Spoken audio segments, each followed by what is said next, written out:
Durante muito tempo eu aceitei algo sem questionar. Todos nós aceitamos.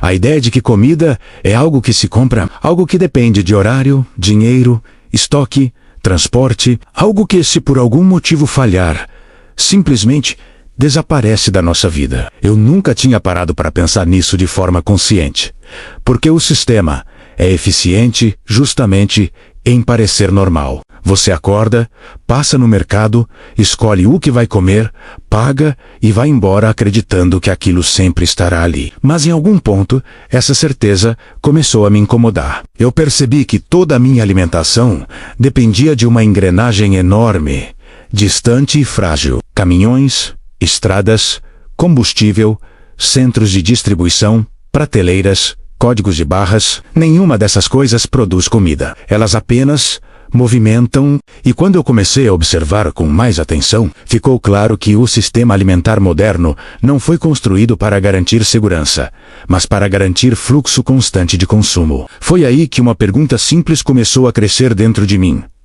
Como é possível que a humanidade tenha atravessado guerras, secas, colapsos e mudanças climáticas durante milhares de anos sem supermercados, mas hoje se sinta completamente vulnerável sem eles? Essa pergunta me levou para fora das prateleiras e para dentro da história. Tribos indígenas, comunidades rurais, agricultores antigos não dependiam de compras semanais. Eles dependiam de conhecimento. Conhecimento sobre plantas, ciclos, solo e tempo. Eles sabiam quais alimentos resistiam, quais permaneciam disponíveis mesmo quando tudo dava errado. A comida não vinha de fora.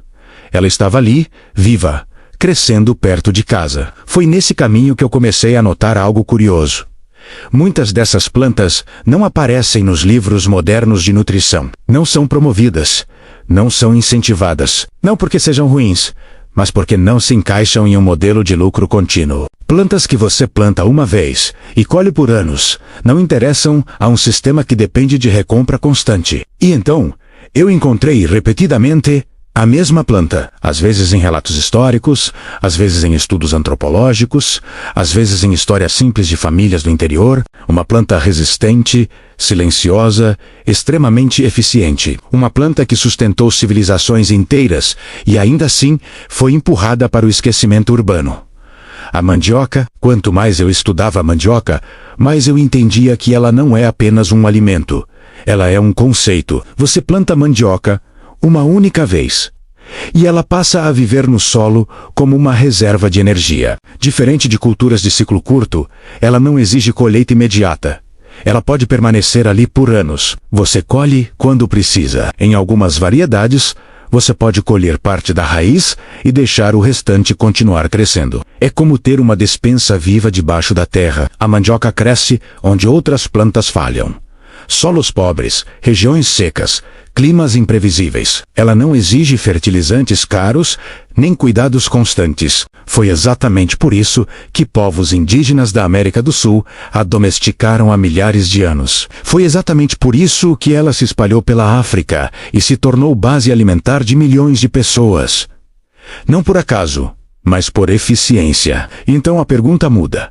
Se a mandioca é tão eficiente, tão nutritiva e tão resistente, por que quase ninguém fala dela dessa forma? A resposta é desconfortável, porque ela não gera dependência. Uma família que cultiva mandioca reduz drasticamente sua necessidade de compra constante de alimentos básicos. Ela ganha autonomia. E autonomia não é interessante para um sistema que prospera sobre a insegurança. O sistema alimentar moderno prioriza alimentos de ciclo curto, alto giro e alta previsibilidade de consumo. Trigo, milho, arroz, ultraprocessados. Tudo precisa ser comprado sempre. Plantas perenes que permanecem produzindo por anos quebram essa lógica. Elas oferecem estabilidade em um modelo que depende da instabilidade. Esse conhecimento nunca desapareceu completamente. Ele foi preservado por agricultores familiares, comunidades tradicionais e povos indígenas. E mais recentemente foi resgatado por pesquisadores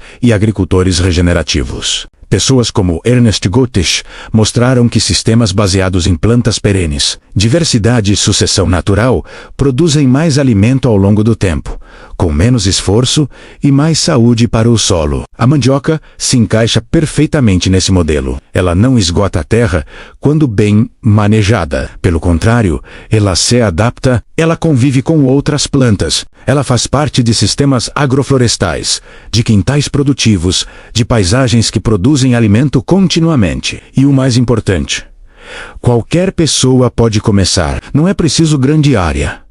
Não é preciso experiência prévia. Um pequeno espaço já é suficiente para iniciar um ciclo que pode durar anos. É por isso que, em algum momento dessa jornada, eu senti que esse conhecimento precisava deixar de ser apenas teórico. Para quem quer aprender como cultivar plantas perenes em casa, montar uma horta baseada nesse princípio, melhorar a saúde da família e ainda economizar, ao longo dos anos, nós deixamos no primeiro link da descrição um guia prático. Ele foi criado exatamente para quem quer transformar essa ideia em ação real, mesmo começando do zero. E a mandioca não está sozinha. Outras plantas seguem a mesma lógica. O Ora pronobis, extremamente nutritivo, cresce quase sem cuidados. A banana da terra produz por anos a partir da mesma touqueira. O inhame permanece no solo como alimento armazenado, mas a mandioca se destaca pela simplicidade absoluta. Ela não exige técnica avançada, ela apenas cresce. O que esse documentário revela não é uma planta milagrosa, é um conhecimento ignorado. Um modelo alimentar baseado em permanência, não em urgência, em segurança, não em medo. Quando você aprende a cultivar mandioca, você não aprende apenas a plantar. Você aprende que comida não precisa ser uma ansiedade constante, que segurança alimentar não depende de prateleiras cheias, mas de raízes profundas. E é por isso que quase ninguém fala dessa planta, porque quem aprende a cultivá-la muda a relação com o sistema alimentar.